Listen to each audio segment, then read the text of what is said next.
ma première question, à propos de Claude Chabrol, lors de la remise du César pour la cérémonie, vous aviez dit ma plus belle histoire du cinéma, c'est vous.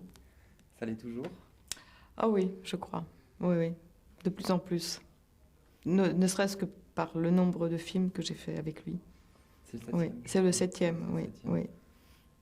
Le personnage de Jeanne Charmant-Kidman, est-ce que Claude Chabrol, au départ, ne vous avait pas parlé, ne vous avait pas dit qu'il s'agissait en fait de l'affaire Elf? Est-ce qu'il avait tenu à le garder secret?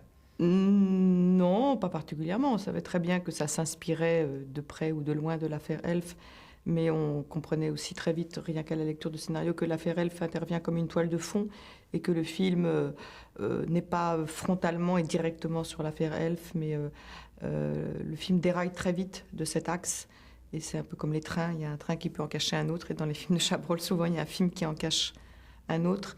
Et le film est plus, pour moi, adopte plus le point de vue du moraliste ou de l'humaniste que le strict point de vue du critique politique, ou de la critique politique.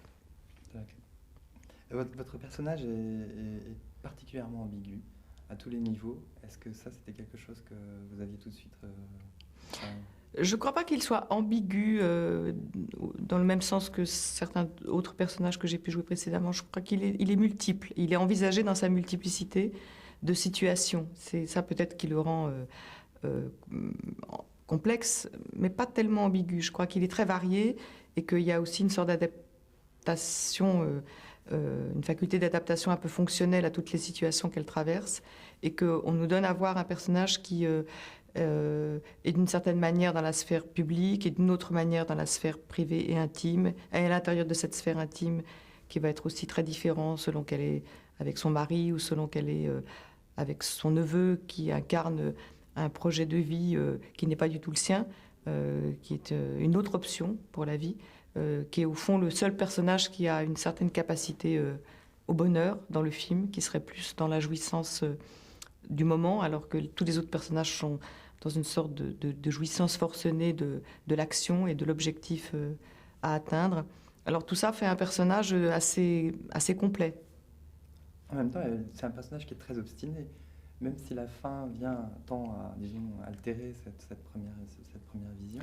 Oui, parce que c'est quelqu'un qui poursuit une idée fixe aussi, et qui est très obstiné dans le but qu'elle s'est fixé.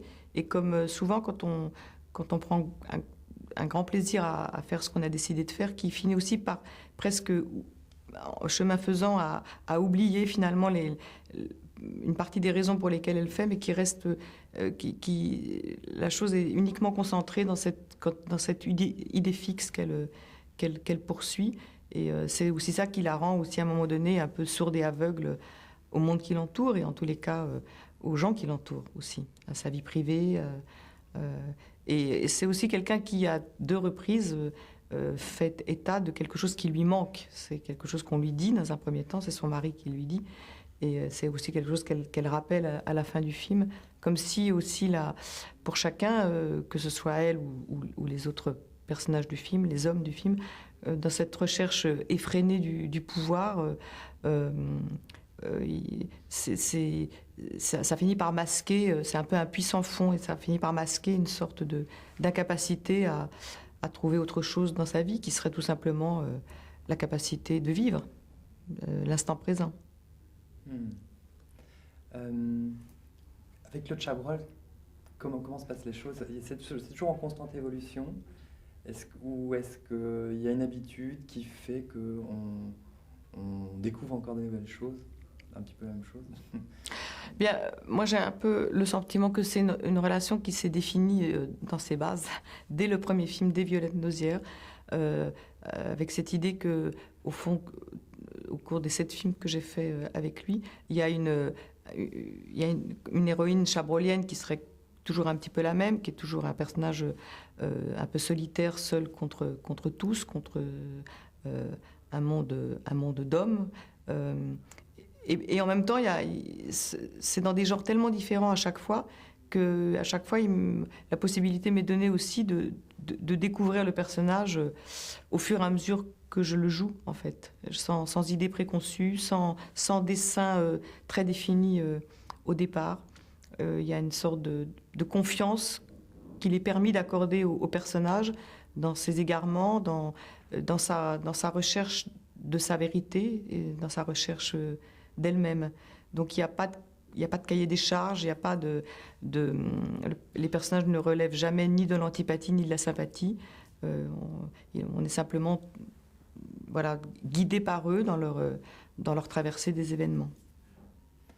Dans ce film-là, il vous a joint une alliée, d'ailleurs, Marilyn Canto. Comment s'est passé le travail avec elle? Parce que je trouve qu'il y a à l'écran quelque chose qui relève vraiment de l'amitié, quelque chose de très spontané. Est-ce que c'est l'ambiance que d'ailleurs Claude Chabrol donne sur le plateau? Enfin, en tout cas, je vous En tous les cas, c'est la confiance que Chabrol accorderait aux femmes dans ses films. Les hommes avaient prévu une compétition entre elles, et évidemment, il se passe tout le contraire. Elles s'entendent tout de suite, peut-être comme elles le disent dès le début, parce qu'elles sont de la même taille. Et donc il y a une identification de l'une à l'autre, il y a une reconnaissance de l'une dans l'autre, et ça s'est passé comme ça sur le tournage, bien sûr. Une dernière question. Comment vivez-vous cette période où vous venez d'être consacré à Venise, d'un prix pour votre carrière, une rétrospective à la Cinémathèque, une exposition de photographie? C'est génial. Comment vous le vivez? Ouais, je le vis à la fois... comment dire? C'est à la fois plaisant, très, très agréable. Je prends tout l'aspect agréable que je peux en prendre. Et puis en même temps, ça ne me donne pas non plus forcément le sentiment d'être arrivé quelque part. Voilà, ça me laisse... enfin, en tous les cas, je fais tout pour que ça me laisse aussi disponible que possible à toute forme de surprise qui pourrait m'arriver.